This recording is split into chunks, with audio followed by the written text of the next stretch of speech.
দেখুন, প্রতিটা সোমবারে বিগত 3টে সপ্তাহ ধরে 3টি যে পর্ব ছিল সেটা সম্পূর্ণরূপেই শ্রাবণী সোমবারের উপর, এবং শ্রাবণী সোমবারে আপনারা কিভাবে সেটিকে নিয়ম অনুযায়ী পালন করতে পারেন সেই সংক্রান্ত আপনাদেরকে উপাচার দেওয়া হয়েছিল, এবং এই 3টি বিশেষ পর্ব ছিল শ্রাবণী সোমবার নিয়ে। আজকে চতুর্থ যে সোমবার, আগামী যে চতুর্থ সোমবার আসছে, সেই চতুর্থ সোমবারের নিয়ে আজকে কিন্তু সেই একই রকম ভাবে শ্রাবণী সোমবারের বিশেষ পর্ব থাকবে। দেখুন, ভোলানাথের কাছে আমাদের যে ঐকান্তিক প্রাপ্তি বা ঐকান্তিক যে মনস্কামনা, সেই মনস্কামনা জানিয়ে আমরা আমাদের যে অপ্রতুলতা, সেই অপ্রতুলতাকে সহজে আমরা যাতে আমাদের অতিক্রম করে সেখানে আমরা এগিয়ে যেতে পারি, সেটাই আমাদের কাছে কাম্য। এবং ভোলানাথ সকলের যে মনস্কামনা, তার যে ইচ্ছা, সেই ইচ্ছা পূরণ করায় এটাই আমাদের কাছে ঐকান্তিক কাম্য। এবং এই ভোলানাথের যে এই ইচ্ছা পূরণের, যে ভোলানাথের কাছে এই ইচ্ছা পূরণের জন্য আমাদের যেভাবে বিধি অনুসারে, শাস্ত্রীয় বিধি অনুসারে যা করা উচিত, সেই সংক্রান্ত তথ্যই কিন্তু এবং সেই সংক্রান্ত উপাচারই কিন্তু আপনাদের কাছে আজকে বলার চেষ্টা করব। অর্থাৎ শাস্ত্রীয় যে পদ্ধতি অবলম্বন করলে আমাদের যে পূর্বজরা দিয়ে গিয়েছেন, সেই শাস্ত্রীয় বিধি, সেই শাস্ত্রীয় বিধিকে অনুসরণ করে আমরা যদি আমাদের জীবনটাকে তার পরিপ্রেক্ষিত অনুযায়ী এগিয়ে নিয়ে যেতে পারি, তাহলে অবশ্যই আমরা কিন্তু তার কৃপা লাভ করতে পারি। এবং এর সঙ্গেও অবশ্যই শাস্ত্রীয় বিধি তো থাকবেই, তার সঙ্গে সঙ্গে ঐকান্তিক যেটি প্রয়োজন সেটি হলো আমাদের নিজস্ব ঐকান্তিক প্রচেষ্টা এবং তার সঙ্গে ভক্তি। ভক্তি ছাড়া এবং ভক্তি আর বিশ্বাস ছাড়া, তাছাড়া কিন্তু আর কোনো কিছু এখানে গুরুত্ব অপরিমেয়। সেরকম ভক্তি আর বিশ্বাস ছাড়া কোনো কিছুই কিন্তু এগোতে পারে না।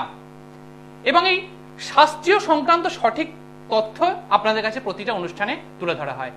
আজও এই শ্রাবণী সোমবার শ্রেষ্ঠ যে চতুর্থ যে শ্রেষ্ঠ সোমবার, সেই সোমবার সংক্রান্ত আজকে কিছু তথ্য আপনাদের কাছে উপবেশন করা হবে, এবং এগুলোকে আপনারা আপনাদের লাইফে যাতে এক্সিকিউট করতে পারেন, এবং সেই কথাই কিন্তু আপনাদেরকে সবসময় চালিয়ে যাওয়া হয়।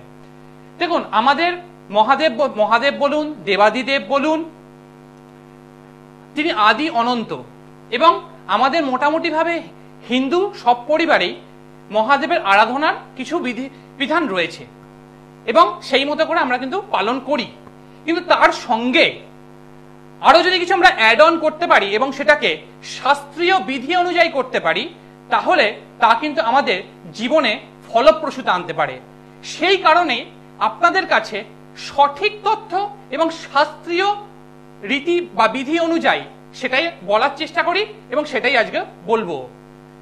দেখুন, কোনো কিছু মন গড়িয়ে বানিয়ে সেই সংক্রান্ত কোনো তথ্য আপনাদের কাছে তুলে ধরার ক্ষমতা এখনো তীর্থব্রতর হয়নি। এই স্বল্প সময়ে সবসময় চেষ্টা করা হয় আপনাদের কাছে সঠিক তথ্য পৌঁছে দেওয়ার, কারণ এই অল্প সময়ে যত আপনাদের কাছে যে প্রেজেন্ট করা হয় তারপরেও আরো অনেক কিছু বলার থাকে, কিন্তু সময় একেবারেই থাকে না। কিন্তু অনেক অনুষ্ঠানেই দেখতে হয় যে এই বিশেষ কিছু অনুষ্ঠান যদি আপনারা ফলো করেন, তাহলে সেক্ষেত্রে দেখবেন নাম তো অ্যাস্ট্রোলজিক্যাল প্রোগ্রাম, কিন্তু কাম সেই সমালোচনা, কবিতা পাঠ, কাহিনী পাঠ, আর মাঝে মাঝে হয়তো গানও শুনে ফেলতে পারেন কোনো কোনো অনুষ্ঠানে। তো যাই হোক, আমাদের আজকে আলোচনা এগিয়ে চলবে আমাদের প্রথম বন্ধুকে নিয়ে। আমরা আমাদের আলোচনা এগিয়ে নিয়ে যাব। হ্যালো, কে বলছেন, কোথা থেকে বলছেন? হ্যালো, নমস্কার, আমি বাটানগর বলছিলাম। আমার মেয়ের ব্যাপারে জানতে চাই। কোথা থেকে বলছেন? বাটানগর? হ্যাঁ হ্যাঁ, বাটানগর। মেয়ের নাম? নাম আরাধ্যা মণ্ডল। আরাধ্যা মণ্ডল।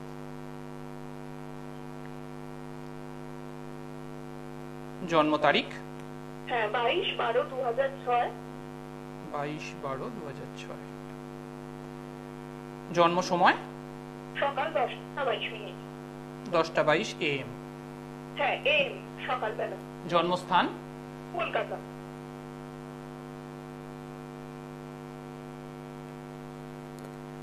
সৌভাগ্য দর্পণ কতদিন ধরে দেখছেন? দেখা হয়? হ্যাঁ হ্যাঁ, অনেকদিন ধরেই। কেমন লাগে? ভালো লাগে, ভালো লাগে দাদা আপনার অনুষ্ঠান। এখানে যা উপাচার বলা হয় কখনো করেছেন? না, ঠিক মতো করা হয়নি, মিথ্যা বলবো না। তো উপাচারটা না করে আপনার মানে মনে হয় ভালো লাগে? শুধুই মানে প্রোগ্রাম দেখেই ভালো লাগে?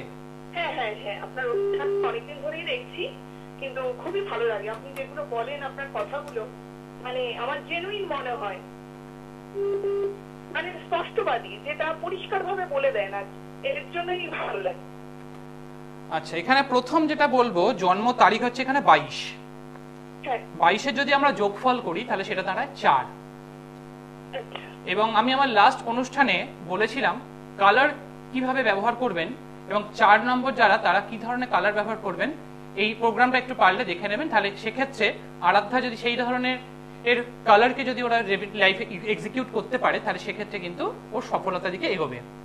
এবং এই 4 যাদের জন্ম সংখ্যা থাকে, বিশেষ করে বেসিক নাম্বার যাদের 4 হয়, তাদের দেখবেন লাইফে একটা আপস অ্যান্ড ডাউনস সবসময় কিন্তু থাকে এবং যথেষ্ট পরিমাণে প্রভূত চেষ্টা করলেও মাঝে মাঝেই ওর মধ্যে একটা কনফিডেন্সের অভাব এবং তার সঙ্গে সঙ্গে মাঝে মাঝেই একটু ডিপ্রেশনের একটা ট্রেন্ডস কিন্তু দেখতে পাওয়া যায়।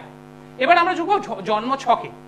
জন্মছকে এখানে লগ্ন পাওয়া যাচ্ছে শতবিশা নক্ষত্রে এবং লগ্নে রাহু অবস্থান করছে এবং এখানে চন্দ্র পাওয়া গেছে পূর্বাষাঢ়া নক্ষত্রে, অর্থাৎ এখানে লগ্ন পাওয়া গেল কুম্ভ লগ্ন, লগ্নস্থ রাহু এবং তার সপ্তম স্থানে এখানে শনি এবং কেতু অবস্থান করছে। শনি কেতু দ্বারা পীড়িত অবস্থায় বসে রয়েছে এবং রাহু এখানে কিন্তু ত্রিকোণস্থ অবস্থায় বসে রয়েছে, অর্থাৎ রাহুর এখানে পাওয়ারফুল হয়ে বসে রয়েছে এবং এখানে সমস্ত গ্রহগুলোই কিন্তু রাহু কেতুর পুরো নিয়ন্ত্রণে চলে গিয়েছে, অর্থাৎ এখানে একটা কালসর্প দোষ তৈরি হয়েছে এবং এই কালসর্প দোষটা তৈরি হয়েছে লগ্ন এবং সপ্তমে। এই লগ্ন এবং সপ্তমে যখন কালসর্প দোষ তৈরি হয় তখন সেক্ষেত্রে কনফিডেন্সের অভাব এবং জীবনে ওঠা পড়া একটা মধ্য দিয়েও কিন্তু যেতে হয় এবং হেলথ ওয়াইজের জায়গাটা একটু মাঝে মাঝেই একটু প্রবলেম ওরিয়েন্টেড থাকে এবং সবসময় একটা মানসিক চাপ সবসময় কাউকে কিন্তু দেয় এবং ওভার থিঙ্কিং, যে বিষয় নিয়ে চিন্তা করার প্রয়োজনীয়তা নেই সেই বিষয় নিয়ে কিন্তু একটা এর প্রয়োজন মানে ওর মধ্যে একটা তৈরি হবে।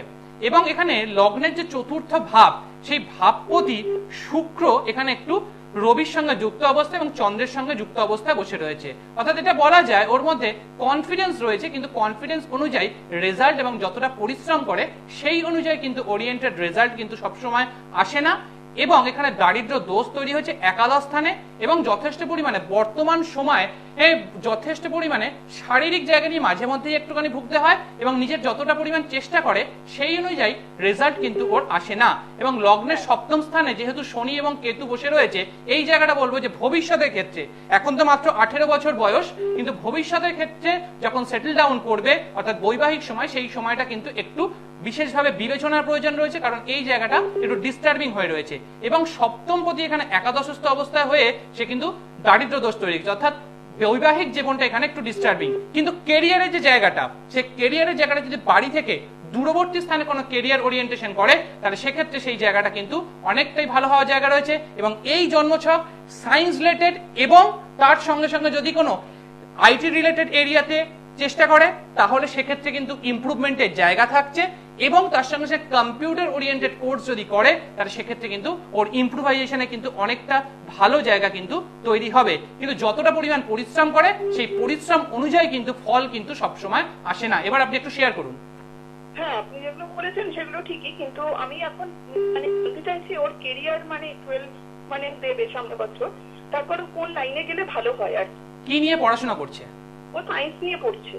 দেখুন, আমি একদম স্পেসিফিক করে বললাম যে ও সায়েন্স ওরিয়েন্টেড এরিয়া পড়াশোনা দরকার এবং তার সঙ্গে যদি আইটি রিলেটেড এবং কম্পিউটার ওরিয়েন্টেড এরিয়াতে যদিও সে এগোতে পারে এবং সেটা এবং কেরিয়ারটা আপনি বলার আগে আমি ডিরেক্টলি বলেছি যে আমার অনুষ্ঠানে আমি সবসময় বলি যে আমার কাছে প্রশ্নের দরকার হয় না, আমি জানি।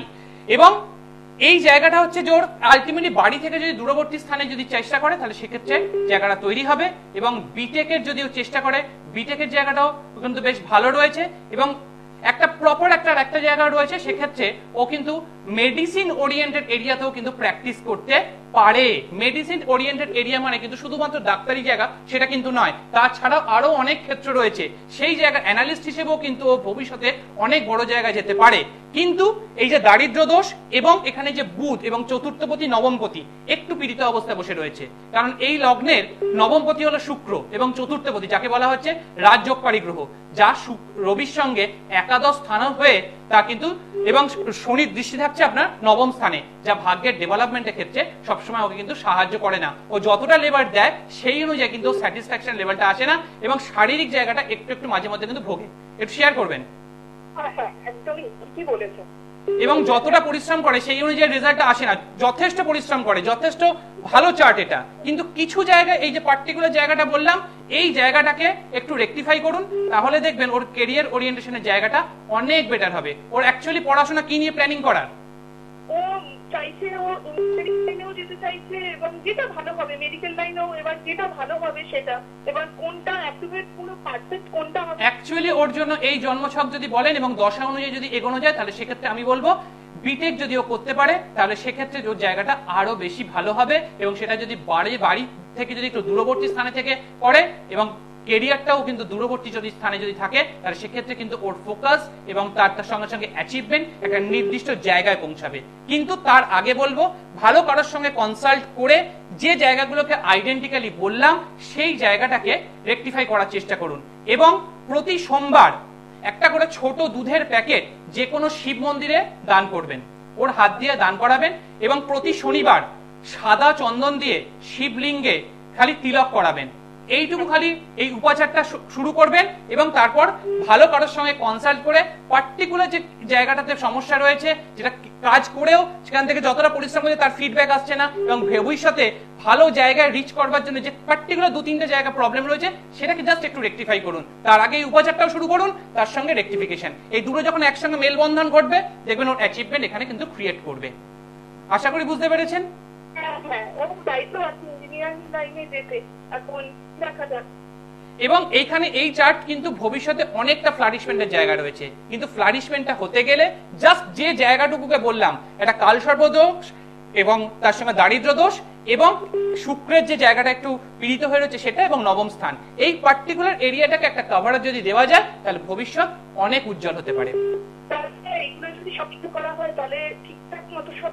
একদম পার্টিকুলারলি যে জায়গাটা বললাম ওই জায়গাটা রেকটিফাই করুন এবং যে উপাচারটা বললাম সেই উপাচারটা শুরু করে দিন এবং এই সোমবার থেকে শুরু করে দিন। তার আগে শনিবারে যে বললাম তিলক করতে সেটা শুরু করে দিন এবং তার সঙ্গে ভালো কারোর সঙ্গে কনসাল্ট করুন।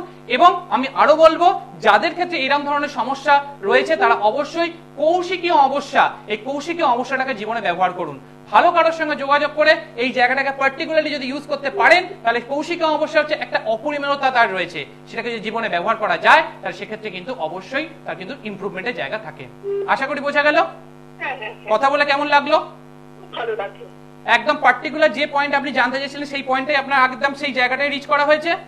একদম একদম একদম। আপনি ভালো কারোর সঙ্গে কনসাল্ট করে এই পার্টিকুলার জায়গাটা রেকটিফাই করে নিন, তা না হলে কিন্তু ভবিষ্যতে একটু এগিয়ে যাওয়ার ক্ষেত্রে একটু সমস্যা কিন্তু হবে। কিন্তু তার মানে এই নয় যে ওর কিছুই অ্যাচিভমেন্ট হবে না, ও কিছুই করতে পারবে না, তা নয়, কিন্তু যতটা রিচ করার দরকার সেই জায়গাটাতে আটকে যাবে। দেখুন আমাদের রিচ, আমরা তো চাইবো যে আমাদের সন্তান একটা পার্টিকুলার জায়গা রিচ করুক, কিন্তু ওর যেটা পাওয়ার জায়গা 90 to 95% পাওয়ার জায়গা রয়েছে, কিন্তু সেখানে ও 65-70 থেকে আটকে যাবে। এটাই হচ্ছে প্রবলেম। সেই যে বাকি যে অংশটুকু সেই এনহ্যান্সমেন্টে যাতে হয়, বারবার ধরে যাতে প্রবলেম ফেস করতে না হয়, পথটা যাতে সুমসৃণ হয়, সেই জন্যই এই পার্টিকুলার রেমিডিস গুলো যদি করতে পারেন তাহলে ডেফিনেটলি এগিয়ে যেতে পারবেন। 12 এর রেজাল্ট ভালো হবে, কিন্তু ওই পার্টিকুলার যে জায়গাটা বললাম সেই জায়গাটাকে একটু রেকটিফাই করতে হবে, তবেই সেই জায়গা থেকে ইমপ্রুভমেন্টের জায়গা থাকবে। এবং আপনার কাছ থেকে সেই রেকটিফিকেশন যদি হয়, আমি গ্যারান্টি দিয়ে বলতে পারি, মিডিয়া হাউসে বলে দিয়ে যেতে পারি যে আপনি যে এমন রেজাল্ট এমন রেজাল্ট আপনি দেখবেন যে রেজাল্ট আপনি এক্সপেক্ট করেননি। দেখুন একটা চার্টকে যদি জন্মছককে যদি সঠিকভাবে বিশ্লেষণ করা যায় তাহলে তার সঠিক জায়গা থেকে বলা যায় যে অ্যাকচুয়ালি কোন সাবজেক্ট নিয়ে পড়াশোনা করবে, কোন ফিল্ডে এগিয়ে যাবে। তার জন্য এরকম দরকার হয় না যে একটা জন্মছকে আর্টসও হতে পারে, কমার্স বা সায়েন্স, এরকম না, একটা স্পেসিফিকই হয় আর্টস বা কমার্স বা সায়েন্স। আর এছাড়াও বর্তমানে বহু সাবজেক্ট তৈরি হয়েছে, কেরিয়ার ওরিয়েন্টেশনের জায়গাটা এখন অনেক স্প্যান করেছে। সুতরাং সেই জায়গাটাকে বুঝে আমাদেরকে এগোতে হবে। আর্টস কমার্স সায়েন্সের মধ্যে আমরা সীমাবদ্ধ নেই। একই স্টুডেন্ট একই সঙ্গে কমার্স একই সঙ্গে সায়েন্স কখনো পড়তে পারে না, সেই অনুধাবনটারও প্রয়োজন থাকে। যাই হোক, আমাদের আজকের যে আলোচনা ছিল যে চতুর্থ সোমবারে আমরা অ্যাকচুয়ালি কি করতে পারি। যারা দেখছেন প্রচন্ড পরিমাণে বদনামের মধ্যে পড়ে যাচ্ছেন, শুধু এই চতুর্থ সোমবারে শিব মহাদেবকে জলাভিষেক করবেন এবং একটি জাম গাছের মূল সংগ্রহ করে কালো সুতায় সেটাকে গ্রহণ করবেন প্রদোষকালে। দেখবেন আপনার যেই প্রবলেম সেই প্রবলেমের অনেকটা সলিউশন সেখানে কিন্তু ক্রিয়েট হয়ে গেছে। আমরা আমাদের দ্বিতীয় বন্ধুকে নিয়ে আমরা আলোচনায় ফিরবো। হ্যালো, কে বলছেন, কোথা থেকে বলছেন? হ্যাঁ নমস্কার স্যার, আমি হাওড়া থেকে সুমন মন্ডল কথা বলছি। কার সম্বন্ধে জানবেন? আমার নিজের সম্পর্কে।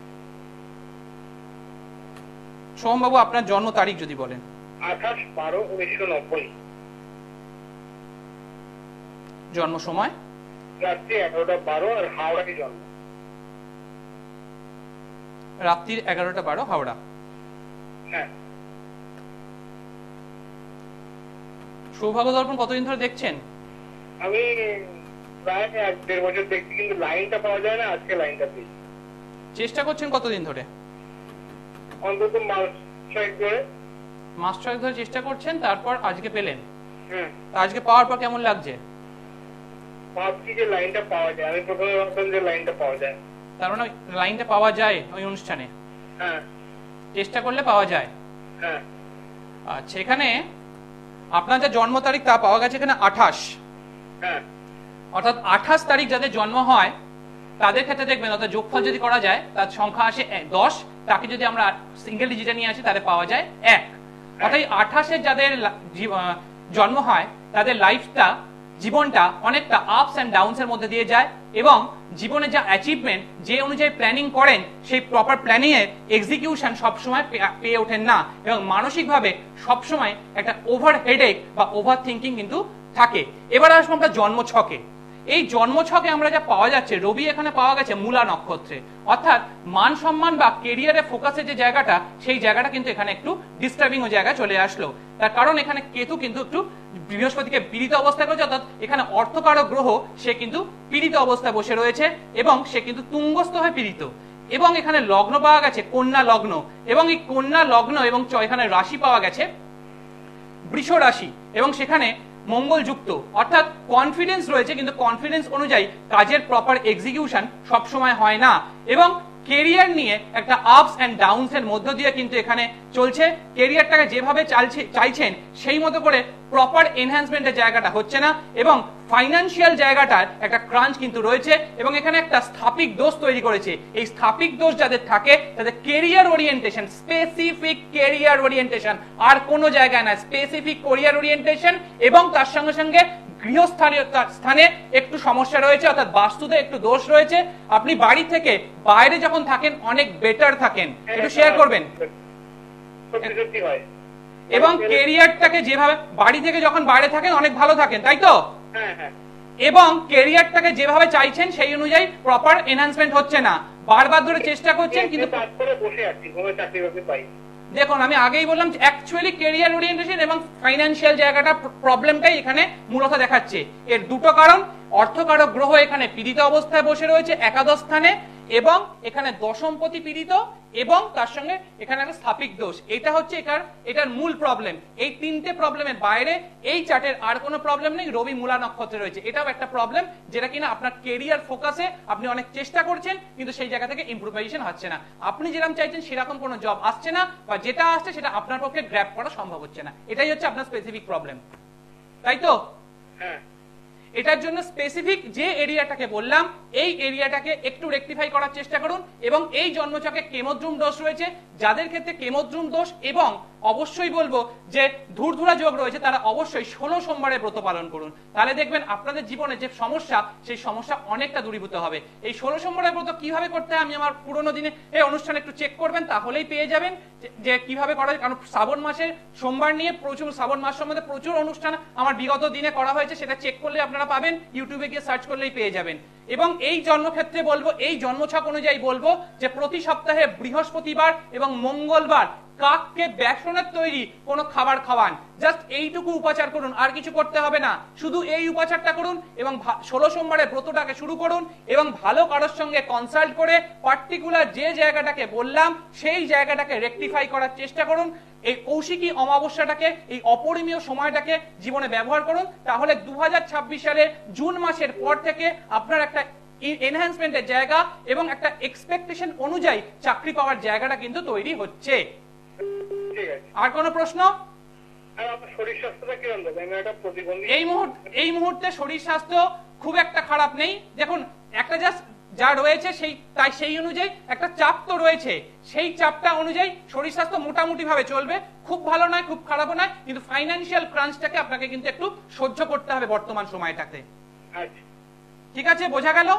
হ্যাঁ, কথা বলে কেমন লাগলো? ভালো লেগেছে। কোন রকম কি মনে হলো যে আপনাকে কোন রকম ভাবে ভয় দেখানো হচ্ছে, চেম্বারে ডাকার চেষ্টা করা হচ্ছে, এরকম কোনো জায়গায় মনে হয়েছে? না। এরকম কোন অনুষ্ঠানেই দেখবেন না যে তীর্থব্রত চেষ্টা করছে তার অনুষ্ঠানে যে সেলসম্যানশিপ করে চেম্বারে আসুন চেম্বারে আসুন, কোন অনুষ্ঠানে দেখবেন না। তার কারণ যার দরকার সে ঠিক খুঁজে নেবে। আপনারা কি বলেন? হ্যাঁ, এটা সঠিক। সঠিক তথ্য যদি দেওয়া যায়, যে দরকার সে সঠিকভাবে খুঁজে নেবে। তো হ্যাঁ, যে জায়গাটাকে বললাম সেই জায়গাটাকে প্রপারলি ইউজ করুন এবং যে উপাচার বললাম সেটাকে করুন, দেখবেন জীবনে অনেকটা ভালো থাকবে এবং 2026 সাল থেকে আপনার জীবনে মোড়ের একটা পরিবর্তন আছে, সেটাকে জীবনে ব্যবহার করার চেষ্টা করুন।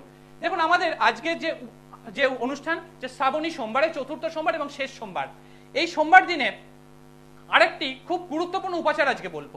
কি উপাচার? একটু বেল গাছের ছাল অথবা একটা মূল সংগ্রহ করুন, বেল গাছের ছাল অথবা মূল, সেটাকে ভালো করে বেটে নেবেন। বেটে নেওয়ার পরে তার 7টা মণ্ড তৈরি করবেন, ছোট ছোট গুলি করবেন এবং সেই 7টা গুলি মহাদেবকে অর্পণ করবেন এবং আপনার মনে প্রার্থনা জানাবেন। কোনো মন্ত্রের প্রয়োজন নেই, শুধু এইটুকু করবেন এবং আপনার সম্পূর্ণ ঐকান্তিক ভক্তি দিয়ে তার কাছে জানাবেন যে আপনার সমস্যা, যে কোনো ধরনের সমস্যা হতে পারে, খালি এই উপাচারটা করুন, দেখুন আপনার সমস্যাটা সমাধান হয় কিনা। এবং তারপর থেকে প্রতি যে আগামী 7টা সোমবার করবে, পরপর 7টা সোমবারে ঠিক একই উপাচার করবেন। চতুর্থ সোমবারের জন্য এটা স্পেশাল এবং এই চতুর্থ সোমবারে শুরু করবেন এবং পরপর 7টা সোমবার করবেন। দেখুন আপনার যে কোনো ধরনের সমস্যা, সেই সমস্যার কিছুটা নিয়ন্ত্রণ হয় কিনা। দেখুন একটা উপাচার আপনাকে তার একটা স্টেবিলিটি দিতে পারে, কিন্তু তার সমস্যার সম্পূর্ণ সমাধান কখনো দিতে পারে না। আর সর্বকার্য সিদ্ধি কোনো উপাচার আমার অন্তত জানা নেই। দেখুন সর্বকার্য সিদ্ধি যদি একটা উপাচারের মাধ্যমে হয়ে যেত, তাহলে তার জন্য আমাদেরকে এত রকমের প্রক্রিয়া আমাদেরকে জীবনে চলতে হতো না। তাহলে আমাদের জীবনে আমরা ওই উপাচারের মাধ্যমে আমাদের অপরিমেয়তা পেয়ে যেতাম এবং আমাদের নিজেদের ডেস্টিনেশনে পৌঁছাতে পারতাম। সুতরাং উপাচার আপনাকে আপনার কর্ষণ ভূমিটাকে সেটাকে উর্বর করবে, কিন্তু একটা রেমিডিজ এবং একটা প্রপার অ্যানালিসিস, একটা প্রপার গাইডলাইন, সেই গাইডলাইন আপনাকে কনফিডেন্স দেবে, আপনার মধ্যে পজিটিভিটি দেবে, আপনার নেগেটিভ অ্যাপ্রোচকে তুলে নিয়ে আসবে এবং সেটাকে সম্পূর্ণরূপে সরিয়ে দিয়ে আপনার জীবনে এগিয়ে যেতে সাহায্য করবে। এটাই হচ্ছে একটা রেমিডিজের গুণ এবং আপনার সাকসেস, যেটা সৌভাগ্য দর্পণের সবসময় কথা, যে destination of goal of destination, আপনার যে গন্তব্য সেই সেই গন্তব্যে পৌঁছতে হবে, অর্থাৎ সাকসেসকে সঙ্গে নিয়ে সেই জায়গায় পৌঁছতে হবে। চতুর্থ সোমবারে একটা বিশেষ উপাচার, অবশ্যই আমার যে প্রথম যে কথাগুলো বলেছিলাম একদম প্রথম থেকে, সেই নৈবেদ্য অর্পণ করবেন এবং সেই নৈবেদ্য অর্পণের সঙ্গে সঙ্গে এই দিন একটা আলাদা পাত্রে অল্প একটু চাল, একটু কালো তিল, একটা লোহার টুকরো এবং শ্বেত চন্দন, রক্তচন্দন নয়, শ্বেত চন্দন প্রদান করে এবং একটু মিষ্টান্ন অর্পণ করে মহাদেবের কাছে অর্পণ করবেন। এবং আপনার চতুর্থ সোমবারের শেষে এবং শ্রাবণ মাসের শেষে ওটাকে একটা পুঁটুলি আকারে বেঁধে, সাদা রঙের কোনো কাপড়ে বেঁধে সেটাকে উত্তর পশ্চিম কোণে রেখে দেবেন। উত্তর পূর্ব না, উত্তর পশ্চিম কোণে রেখে দেবেন। আপনার বাড়ির যে বাস্তু সংক্রান্ত সমস্যা, সেই সমস্যা দূরীভূত হবে এবং আপনার যে ধরনের নেগলিজেন্স আপনি প্রবলেম ফেস করছেন, সেই প্রবলেমগুলোও কিন্তু আপনি ওভারকাম করে উঠতে পারবেন। এবং চতুর্থ সোমবারের আরো একটি উপাচার, যারা বিশেষ করে সাড়ে সাথী প্রবলেম ফেস করছেন এবং যাদের সাড়ে সাথী প্রথম পর্যায়ে সবে শুরু হয়েছে, তাদের ক্ষেত্রে বলবো এই চতুর্থ সোমবারের দিনে অবশ্যই তেল দিয়ে অভিষেক করবেন এবং একটু কালো তিল অর্পণ করবেন এবং তারপরে আপনারা একটি মন্ত্র পাঠ করবেন, ওম নাগেশ্বরায় নমঃ। এই মন্ত্রটা পাঠ করবেন, তাহলে যারা অন্তত এই সাড়ে সাথী প্রবলেম এবং ঢাইয়ার প্রবলেম ফেস করছেন, তাদের কিছুটা পরিমাণ নিয়ন্ত্রিত হবে এবং প্রতি 3টে সপ্তাহ অন্তর এটাকে রিপিট করবেন। চতুর্থ সোমবারে শুরু এবং প্রত্যেকটা 3 সোমবার অন্তর এটা রিপিটেশন এবং এটা আগামী 2.5 বছর ধরে চলতে থাকবে, কামিং পিরিয়ডে চলতে থাকবে। তাহলে দেখবেন আপনার যে চলার পথের কিছুটা পরিমাণ সুগম হবে। তারপর তো রেমেডিজ রয়েছেই। আজকে সময় একদম থামতে বলছে, দেখুন বলার তো অনেক কিছু থাকে, কিন্তু সময় একদম থামতেই হয়। তো আজকের অনুষ্ঠান এখানেই শেষ করছি। মা দক্ষিণা কালীকে প্রণাম জানিয়ে আজকের অনুষ্ঠান এখানেই শেষ করলাম। দূর আর দূরে নেই।